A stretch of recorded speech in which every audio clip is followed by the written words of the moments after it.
going to just buzz through the service so we can eat. Because that's what you're all here for, right? Yeah. Amen. You may go. Yeah.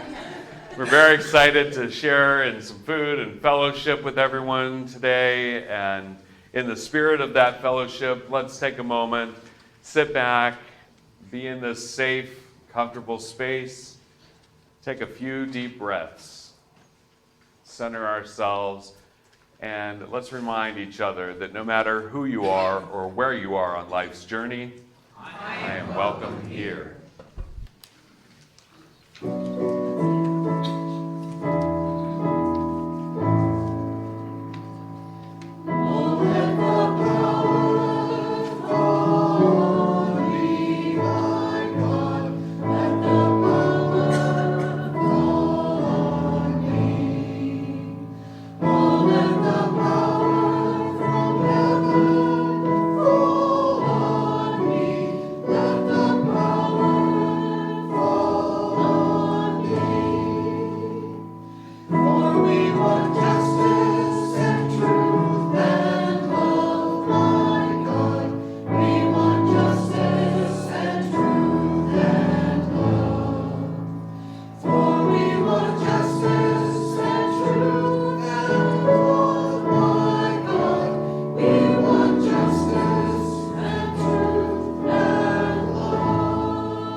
Our scripture today comes from the 5th chapter of Matthew.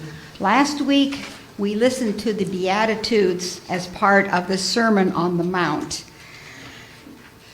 I'm thinking that this is part and parcel of the whole thing, isn't it? It keeps on going. It appears to do that. Anyway, just kind of pretend that you're sitting on a blanket someplace and there's someone up here speaking right to you. You are the salt of the earth. But if the salt loses its saltiness, how will it become salty again? It's good for nothing except to be thrown away and trampled under people's feet. You are the light of the world. A city on top of a hill can't be hidden. Neither do people light a lamp and put it under a basket. Instead, they put it on a lampstand, and then it shines for all the house. In the same way, let your light shine before people so they can see the good things you do and praise your Father who is in heaven. But don't even begin to think that I have come to do away with the law and the prophets. I haven't come to do away with them, but to fulfill them. I say to you very seriously that as long as heaven and earth exist, neither the smallest letter nor even the smallest stroke of a pen will be erased from the law until everything there becomes a reality. Therefore, whoever ignores one of the least of these commands and teaches others to do the same will be called the lowest in the kingdom of heaven. But whoever keeps these commands and teaches people to keep them will be called great in the kingdom of heaven. So I say to you that unless your righteousness is greater than the righteousness of the legal experts and the Pharisees, you will never enter the kingdom of heaven. Which is kind of... It's okay, Connie. I'll take over there.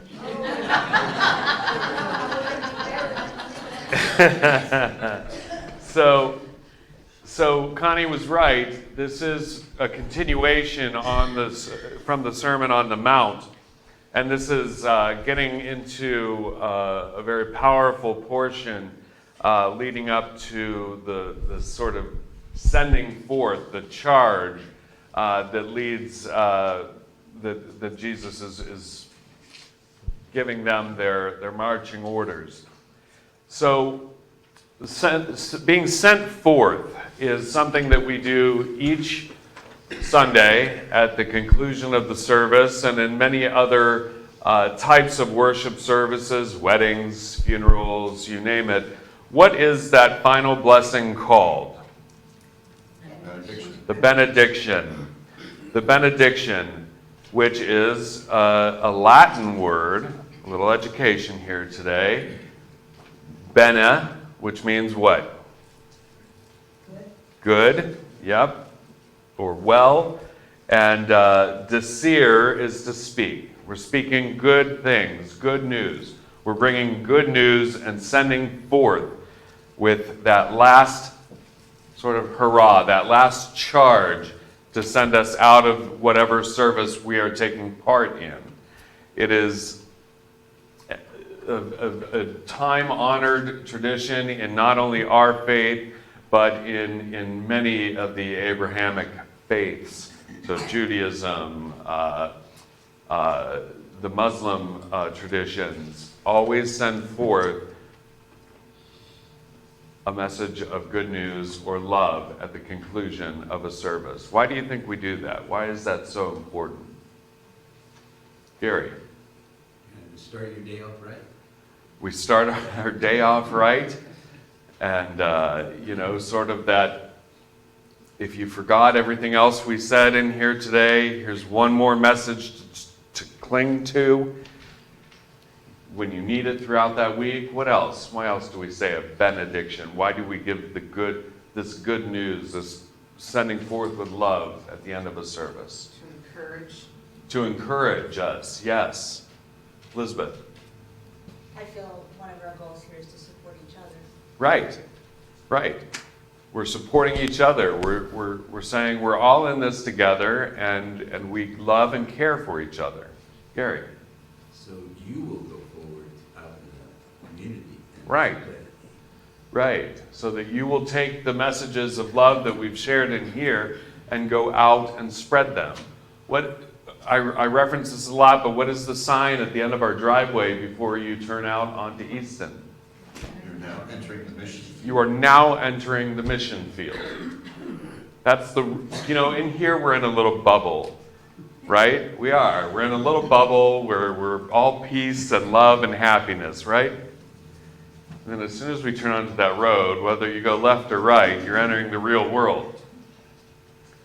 And that can be tough. Because we often come in here on Sunday mornings and everyone has our smiles all screwed on nice and tightly, right? And everything's fine on Sunday mornings. How are you this morning, sir? I'm fine. And you? I'm fine too. What do I say about that word? It is the other F word, right? Fine is the other F word, right? Right, because fine is, I'm fine. No, you're not. Don't lie to me. But we do. We come in here on Sundays in any church. You look at a church around the world, everyone shows up with their happy faces on. Are you really that happy every Sunday morning when you arrive here? You're in the sanctuary part of the building, I would remind you. Right. Even I don't show up, many of you know that I don't show up here happy every Sunday morning. More happy if I've had a donut on my way in. But you have those days, whether it's a Sunday or any other day of the week that ends in Y, you might be having a day, right? And so sometimes you need a little benediction in your life.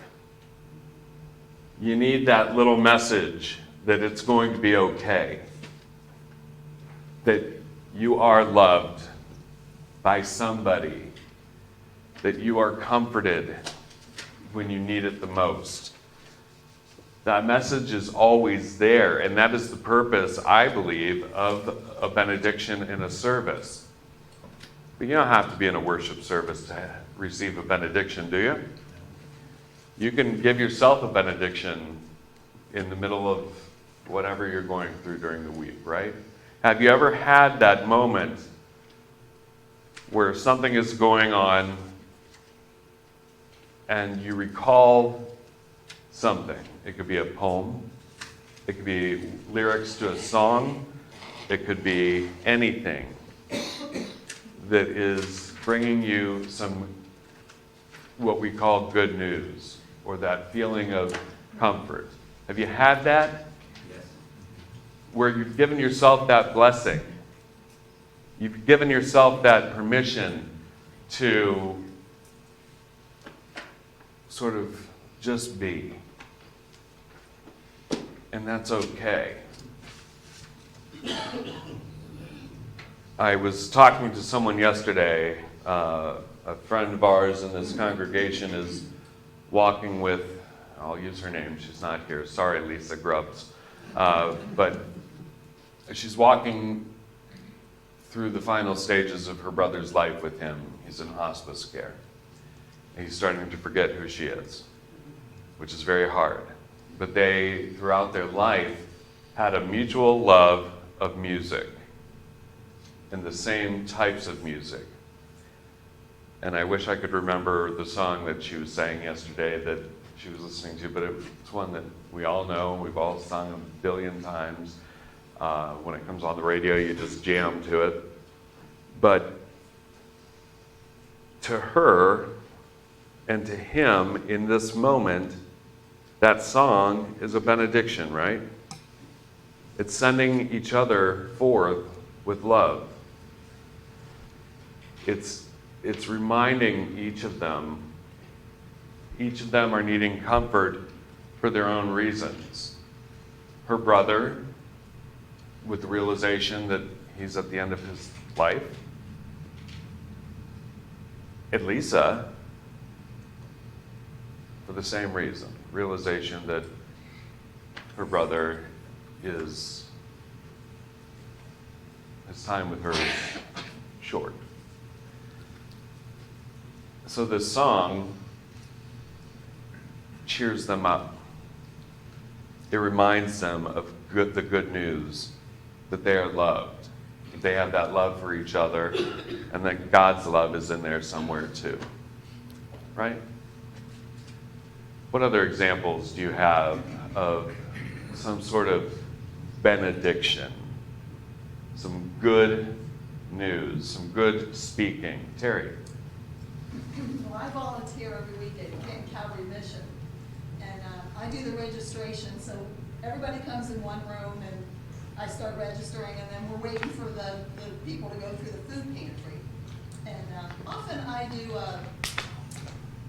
some short devotion and a prayer with the clients that come in. But last week, the Beatitudes moved me. And on the back of the bulletin was a thing with the Beatitudes with a twist in modern day. Yes. So I took that in and read it to them, and there were 60, 70 people in the room, and you couldn't hear a pin drop. And boy, you could see heads nodding, and I just hope they went away with something with that. And I just thought that was a nice thing. And then, of course, we pray, and so I like to do that. Thanks, Terry.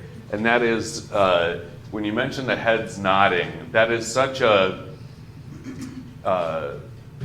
when you're giving a message like that, when you're giving a message of love or you're trying to convey something to others and you see that nodding of acknowledgement and perhaps agreement, or it's just registering with them in some way, that is almost like them giving a blessing back to you in that moment, right? Because you're thinking, wow, I've just done something, even if it's off the cuff, to benefit someone else, and they're returning the favor. Thank you, Terry.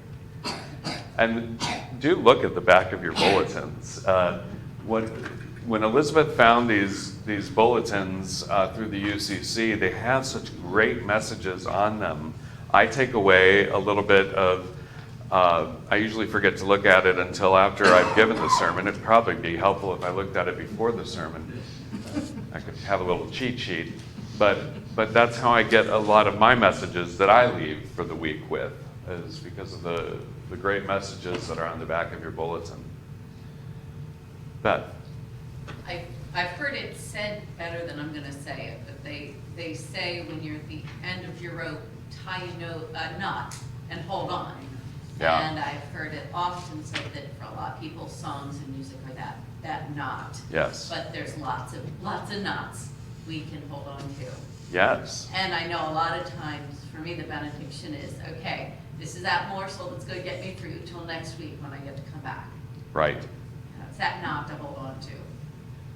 You're absolutely right, and I've said this a number of times in this sanctuary that for me, music is how I experience a worship service, whether it's here or anywhere else.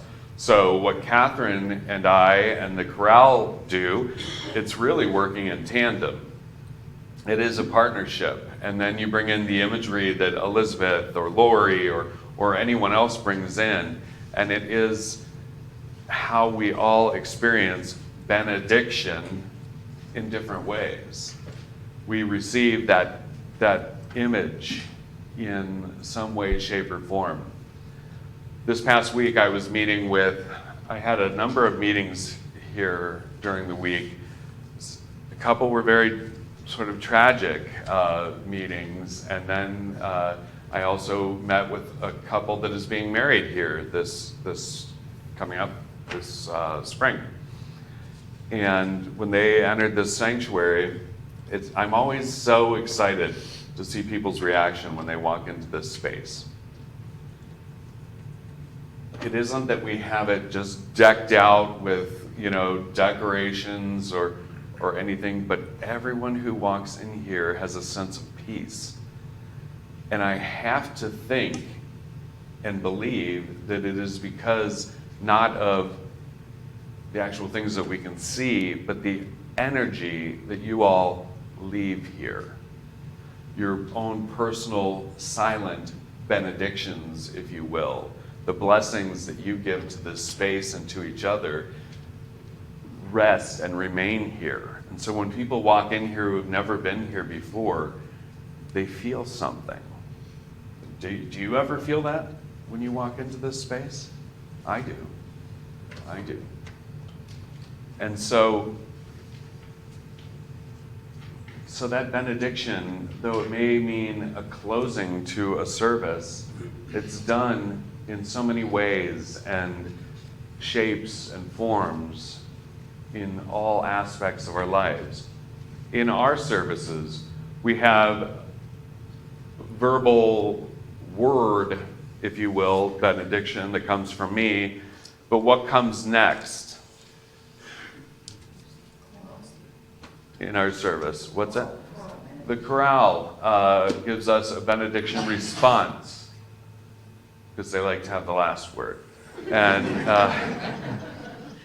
but they give that beautiful musical response and send you forth with love through music. What else resonates with you about this thought of benediction? Elizabeth? Well, I think that your association with music earlier struck a chord with me because I saw your title this week for the bulletin preparation and came up with the images that I put in the slide, the presentation here on the wall based on that, because my Bless you. song is that cheers me up or helps me get through things is the Beatles song Here Comes the Sun.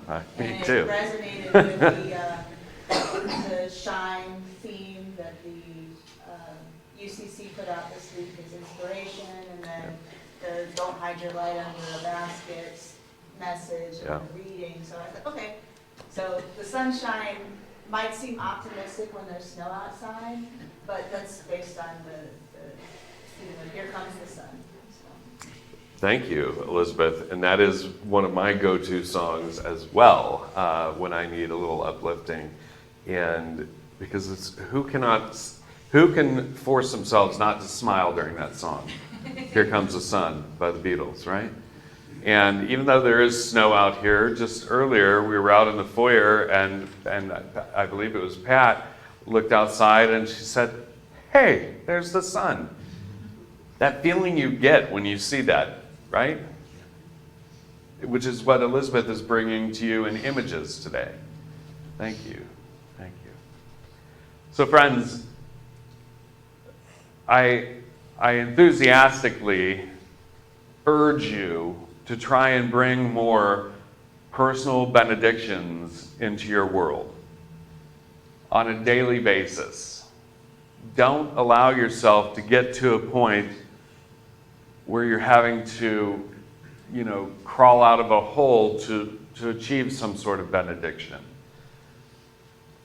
Bring good news to yourself so that you can bring good news to others.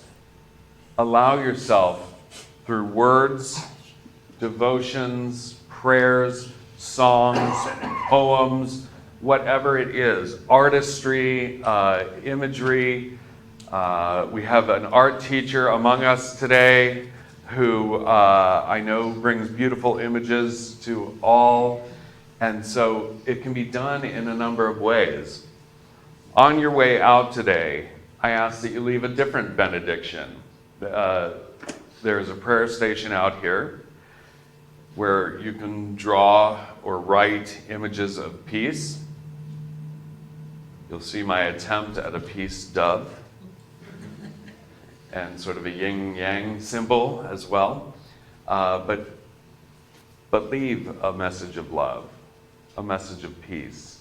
Let that be the first benediction that you provide to others this week. But then continue that. Make it a daily practice. Let benediction not be the end, but the beginning. Amen.